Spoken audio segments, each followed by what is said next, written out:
what's on all of Canadians' minds right now with respect to our friends down in the South and the looming tariff threats that we have that are kind of swirling around everybody's head right now. I'd love to hear from your perspective. What are you hearing on the ground? What are you seeing with respect to tariffs? And is it impeding business? Has it changed your business? It's created a lot of questions that I wish I had better answers to, but the news cycle happens so fast that it's actually really hard. Like, how can you give an educated answer to someone based on the fact that every 30 minutes there are tariffs and then there's not tariffs? And then, yes, there are. Wait, no, they're not. No, it's just that they're not doing the counter tariffs now. They're still doing the original ones. Like, there's just like so much happening that it's hard. And I can only give people advice on what I know in the now, but it's been tough because I'm not going to sit here and say that I have the answers for how this is going to impact things. I think if 25% tariffs come in across the board, it will really negatively impact sales volume, which is already low. It should push down prices on the resale market today if people start actively losing jobs. And then, as Dan talked about in our podcast, like, it will then make the cost of construction even higher. So then in the future, we have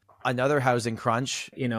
Tariffs are inherently inflationary too. I think there's this misconception in the tariff world that like, oh, well, if you tariff import goods, then the stuff that's already here is going to be cheaper. But through price discovery, what happens is the companies down here just move their prices up. Instead of actually buying the more affordable product, those companies go, well, let's raise our prices because they can't get it cheaper.